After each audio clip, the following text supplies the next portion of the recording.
Imagine this. You wake up to sirens blaring outside your window. The news breaks across every channel. A national emergency declared. And with a single stroke, the president bans all civilian gun ownership. Just like that. No congressional debate, no discussion, no vote.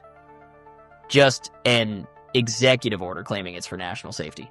And then, as if that's not enough, weeks go by and your phone buzzes with an alert. It's a notice saying facial recognition technology flagged you as a non-compliant citizen.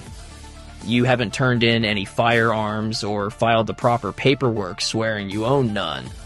Suddenly there's a knock at your door. It's the domestic safety unit, and before you know it, you're carted off to what they're calling domestic safety centers. But let's be real, these are concentration camps, detention centers, or, to be blunt, imprisonments for dissent.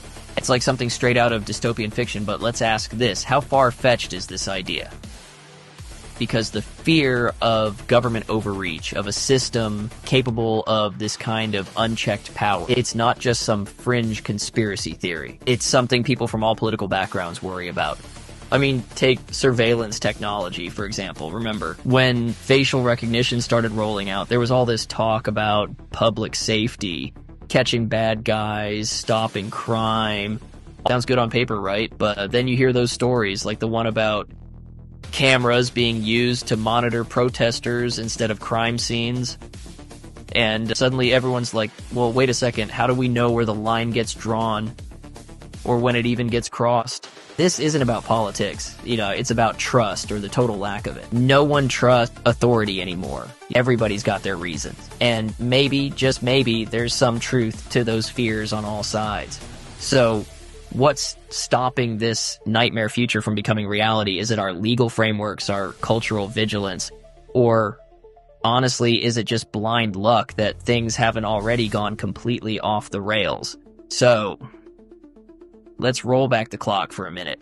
The Second Amendment, it wasn't written with hunting or target shooting in mind.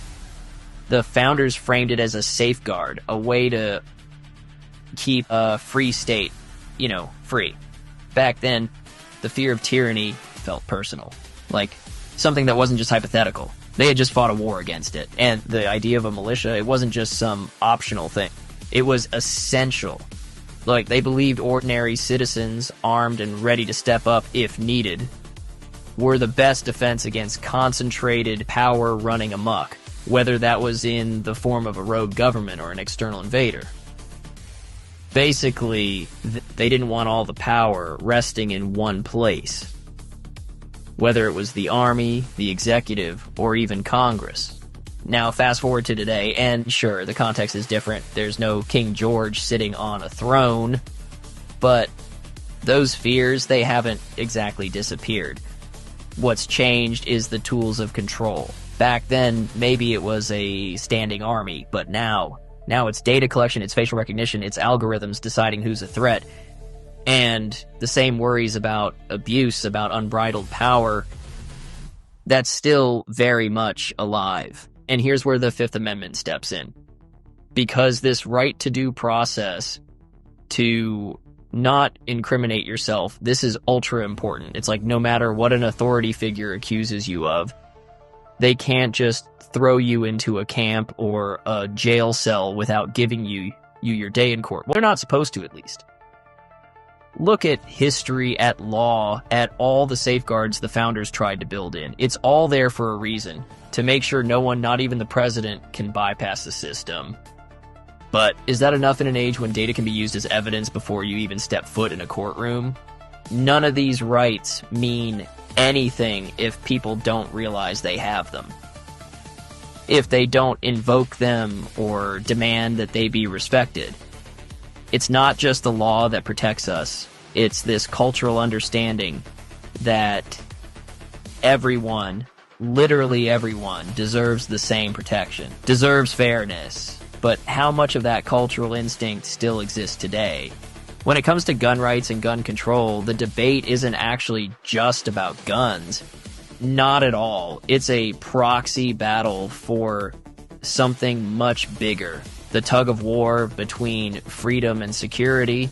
That's why the arguments feel so deeply personal, why they get so heated. It's not just policy, it's identity. It's about how each of us sees the role of government in our lives. Now, if you look at countries like Australia or the UK, their approach to firearms couldn't be more different from ours. But here's the thing. Those countries have also made different choices about the balance between individual rights and collective safety. In Australia, after the Port Arthur tragedy in 1996, they enacted sweeping reforms. Formally, they made a social agreement that safety comes with certain sacrifices. In their case, firearm restrictions were part of the deal. But, and this is big, they also trust their government more than we do. That cultural difference, it's massive. They're not as inherently suspicious of authority as, say, Americans are. And honestly, that trust shifts the entire calculus on what kind of systems people feel comfortable supporting. But back here in the US, us gun owners say something totally different. We're not just holding on to firearms for tradition or hobby or even home defense. It's a symbol, you know? We see it as a way to retain some form of control in a world where increasingly everything feels, well, uncontrollable. There's a kind of defiance in it, a refusal to believe that someone else, some faceless system, knows better than they do about how to keep themselves and our families safe. And on the flip side, for those advocating stricter gun laws, the message is also about control, just a different kind. It's this deeply felt desire for a society that values life, peace, safety, where people don't have to live in fear of mass shootings or random violence. It's about reclaiming some measure of predictability, some hope that public safety, at least, can be within reach. None of this is easy. These aren't simple issues. But understanding where people come from, that's how any real progress begins. So it all comes down to this balance. Where do we draw that very, very thin line between individual liberty and collective security? How much are we willing to give up to feel safe? How much can we give up before we stop feeling free? Benjamin Franklin summed it up way back when, and it still resonates today. He said, "Those who would give up essential liberty to purchase a little temporary safety deserve neither liberty nor safety." And on that note, maybe that's where we leave things today, with the understanding that freedom and security don't have to be at odds, but finding that balance, that's the hard part, that's the work. So whether you come down hard on one side of this debate or you're stuck somewhere in the middle, one thing's for sure: we can't take any of this, our rights, for granted, not for 1 second.